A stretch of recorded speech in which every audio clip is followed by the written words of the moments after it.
Nababarta news और मैं हूं आपके साथ नरेंद्र कुमार। बुलेटिन की शुरुआत करते हैं दिन भर की कुछ बड़ी सुर्खियों से। भारतीय सेना में शामिल हुआ राफेल आज पहुंचा हिंदुस्तान। सूरज कश्यप ने संभाला भाजपा प्रदेश अध्यक्ष का पद। शिमला के पीटरहॉफ में हुई ताजपोशी। कल होगा हिमाचल प्रदेश मंत्रिमंडल का विस्तार।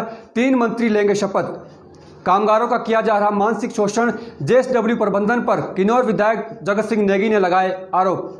मुख्यमंत्री जयराम ठाकुर का बड़ा बयान, कहा पूरे प्रदेश में एक साथ नहीं लगेगा लॉकडाउन। औद्योगिक क्षेत्र बद्दी में खून से लथपथ मिली युवक की लाश, हत्या की जताई जा रही आशंका।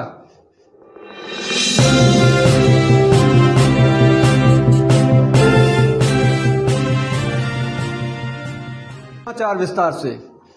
लंबे समय बाद आज प्रदेश की भाजपा पार्टी को आखिरकार अध्यक्ष मिल गया। आज पीटरहॉफ में सुरेश कश्यप ने भारतीय जनता पार्टी के प्रदेश अध्यक्ष पद का कार्यभार संभाला।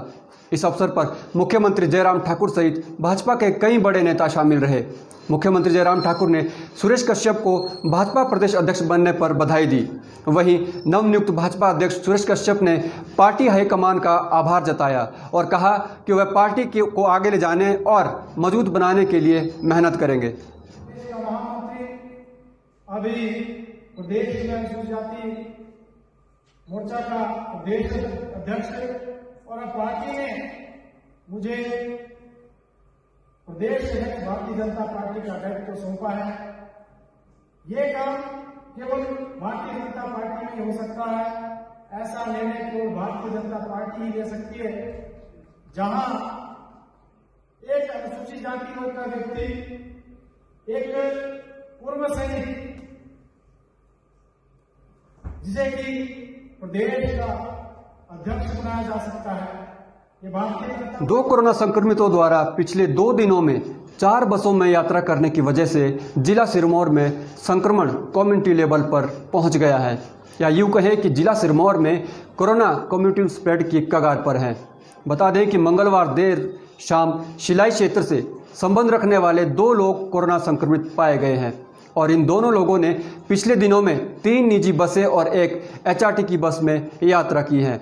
हालांकि परिवहन विभाग द्वारा इन चारों बसों को 72 घंटों के लिए सील कर दिया गया है, लेकिन अब संक्रमण कम्युनिटी लेवल पर फैलने का खतरा और भी बढ़ गया है। जिला सिरमौर की पिछले कल की जो कोविड-19 की टेस्ट रिपोर्ट्स आई हैं, उन रिपोर्ट्स में पाया गया है कि 2 लोग शिलाई के पॉजिटिव आए हैं और इन लोगों की जब ट्रैवल हिस्ट्री के बारे में पता किया गया तो ये पता चला है कि इन दोनों ही लोगों ने 27 और 28 तारीख को 4 बसेस में ट्रैवल किया है, जिनमें से कि 3 प्राइवेट बसेस हैं और एक एचआरटीसी की बस है। प्राइवेट बसेस में एक है HP 87 7016, ये शिव ट्रैवल्स है और बकरास से छोभोगर की तरफ चलती है।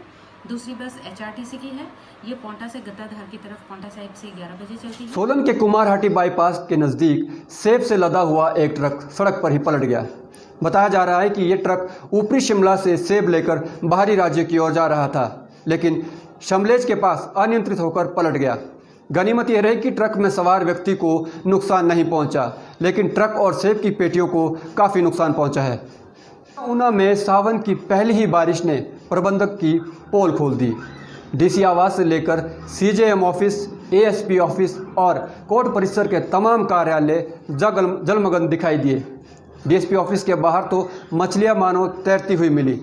भारी बारिश से पानी एक जगह पर इकट्ठा हो गया और सड़कें भी तालाब नजर आई। केवल आधे घंटे के भीतर ही बारिश ने प्रबंधों की पोल खोलकर रख दी। भारी बारिश और तेज तूफान इन दिनों हिमाचल में आफत बनी हुई है। धर्मशाला के पहंगा खड्ड में एक 75 वर्षीय बुजुर्ग पानी के तेज बहाव में फंस गया। 4 घंटे की कड़ी मशक्कत के बाद स्थानीय लोगों, पुलिस और फायर ब्रिगेड की टीम के द्वारा बुजुर्ग को रेस्क्यू किया गया। हालांकि बुजुर्ग के 2 भैंसें पानी की तेज लहरों में बह गई, जिनका अभी तक कोई पता नहीं चल पाया है। बता दें कि बुजुर्ग खड्ड के किनारे भैंसें चरा रहा था कि अचानक पानी की चपेट में आ गया। जिला सोलन के बद्दी क्षेत्र में एक खेत में शव मिलने से सनसनी फैल गई। ग्रामीणों ने इसकी सूचना पुलिस को दी और पुलिस ने तुरंत मौके पर पहुंचकर शव को कब्जे में ले लिया। सूचना के अनुसार शव से मिले आधार कार्ड से उसकी पहचान कानपुर उत्तर प्रदेश से बताई जा रही है। डीएसपी बद्दी नवदीप सिंह ने बताया कि शव के सिर पर कुछ चोटों के निशान पाए गए हैं, जिससे युवक की हत्या की आशंका जताई जा रही है। पुलिस ने मामला दर्ज कर हर पहलू की जांच में जुट गई है। तो अभी इन्वेस्टिगेशन स्टार्ट कर दी, इसमें पोस्टमार्टम करवा के ये एस्टैब्लिश किया जाएगा कि उसका डेथ कैसे हुई है, उसके बाद में कुछ क्या पाएंगे। अभी इसकी अमेरिकी एस्टैब्लिश की गई है और उसके बाद जो भी इन्वेस्टिगेशन में अभी सामने आएंगे आपको सब किस तरह की चोटें दिखती है सब सामने आ रही। छोटे बॉडी के हैं सर वगैरह पता लगाया जा रहा है, कुछ डॉक्यूमेंट्स मिले पता लगेगा। यूपी का लग रहा है डॉक्यूमेंट्स में आया। वक्त एक छोटे से ब्रेक के बाद देखिए, शिमला में फिलहाल नहीं लगेगा पूर्ण लॉकडाउन, स्थिति नियंत्रण में, बोले उपायुक्त अमित कश्यप। हिमाचल में उभर रहे क्षेत्रीय दल पूर्व सांसद राजन सुशांत नवरात्रि में करेंगे नए पार्टी का गठन। और बिलासपुर में एम्स का निर्माण कार्य हुआ बंद, प्रशासन ने लिए कड़े निर्देश।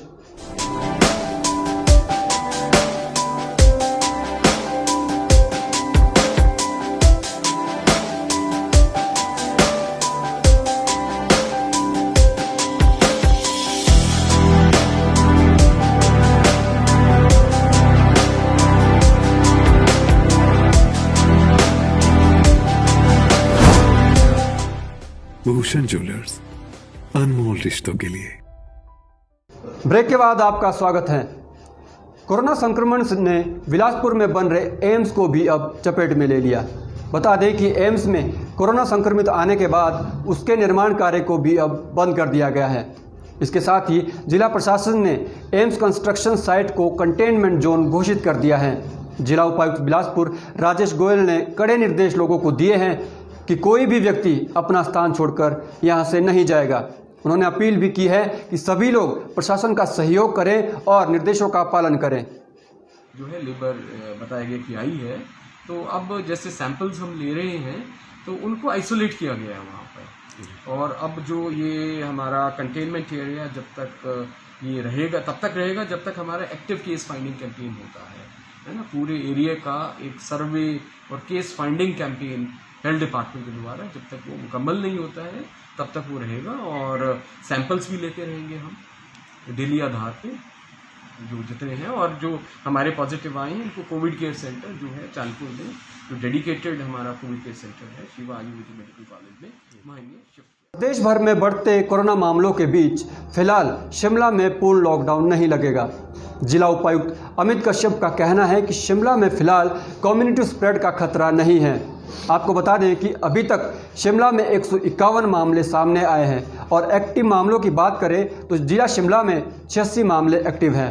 उपायुक्त ने बताया कि शिमला में कोरोना की स्थिति अभी नियंत्रण में है और यदि कोरोना के मामले बढ़ते हैं तो पूर्ण लॉकडाउन का विचार किया जाएगा। अगर मैं आज की आपको स्थिति के बारे में बताऊं तो स्थिति अभी बहुत ज़्यादा कंट्रोल में। ऐसा कोई घबराने की बात नहीं है, किसी पैनिक की बात नहीं है, क्योंकि इन 140 लगभग जो पॉजिटिव केसेस अभी तक हैं और एक्टिव केसेस 89 हैं इस समय, इसमें ज़्यादा तादाद ग्रुप्स की है और जिनको हमने ऑलरेडी कंटेन कर रखा था। तो अभी कोई ऐसा फैलाव नहीं है। जहां भी केसेस निकलेंगे उस पर्टिकुलर एरिया को लोकली हम जो है कंटेन करेंगे। बहुत मेजर अगर हिमाचल प्रदेश में अब बड़ी राजनीतिक पार्टियों के साथ साथ क्षेत्रीय दल भी उभर रहे हैं। पूर्व सांसद राजन सुशांत ने क्षेत्रीय दल बनाने की शुरुआत कर दी है।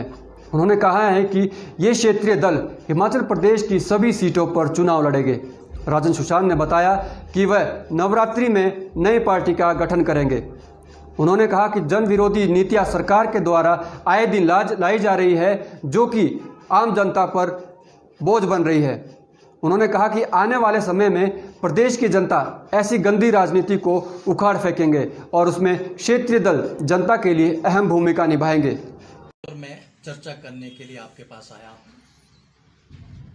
आज प्रदेश घोर आर्थिक संकट से गुजर रहा है। हिमाचल प्रदेश के ऊपर लगभग 60,000 करोड़ रुपए का कर्जा हो चुका है और जयराम सरकार निरंतर कर्मचारियों के पेंशन देने के लिए भी और वेतन देने के लिए भी और जरूरी काम करने के लिए भी अधिक से अधिक कर्जे और लेती जा रही है। स्थिति ये हो गई है कि आज जो हिमाचल प्रदेश में जिला सिरमौर में लगातार बढ़ते कोरोना मामलों ने प्रशासन और जनता की मुश्किलों को बढ़ा दिया है, लेकिन इस संकट के बीच जिला के लिए एक अच्छी खबर आई है। आज सराहां के कोविड सेंटर से 17 कोरोना पॉजिटिव पेशेंट ठीक होकर घर को वापस लौटे हैं। 28 जुलाई की शाम को सराहां के 22 सैंपल में से 17 के नेगेटिव आने के बाद जिला के लिए एक राहत भरी खबर सामने आई है। सराहां के चिकित्सकों ने भी तालियां बजाकर सभी ठीक हुए पेशेंट को डिस्चार्ज किया। पिछले कल सिरमौर जिला के लिए थोड़ा राहत की खबर रही कि हमारे जो 22 गोविंदगढ़ से पेशेंट पॉजिटिव आए थे उसमें से 17 जो है फर्स्ट फॉलोअप के बाद 10 दिन के बाद जो हैं वो रिकवर हो चुके हैं। रिकवरी के बाद उनको सबके घरों में भेज दिया गया है, लेकिन शाम को फिर 27 केस पॉजिटिव आए हैं, जिसमें से 19 केस नाहन के हैं। 19 में से 16 केस गोविंदगढ़ के हैं, 2 पांवटा के हैं, 2 शिलाई के हैं और 4 राजगढ़ के हैं।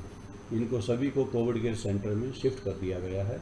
अब जो हमारी गोविंदगढ़ की सैंपलिंग ऑलमोस्ट कंप्लीट हो चुकी है। इसमें जो एक्टिव केस फाइंडिंग सर्वे नाहन में हुआ था, अब उसके हिसाब से जो कोमोर्बिडिटी वाले पेशेंट्स हैं, कामगारों के साथ ज्यादती की जा रही है और उन्हें काम से जबरदस्ती निकाला जा रहा है। ये आरोप किन्नौर विधायक जगत सिंह नेगी ने करछम वांगतू जल विद्युत परियोजना के प्रबंधन JSW पर लगाए हैं। उन्होंने कहा कि JSW अपने कामगारों को मानसिक तौर पर शोषण करके उन्हें घर बैठने के लिए मजबूर कर रहा है, जो कि न्याय संगत नहीं है। उन्होंने सरकार एवं प्रशासन से भी मांग की है कि कोरोना के इस संकट में कामगारों की छटनी ना हो और सरकार इसमें हस्तक्षेप करे। बहुत सारे और जो हमारे यहाँ फॉर्म्स है, अब वो भी जोर जबरदस्ती से लोगों को छटनी करने पे तुले हुए हैं।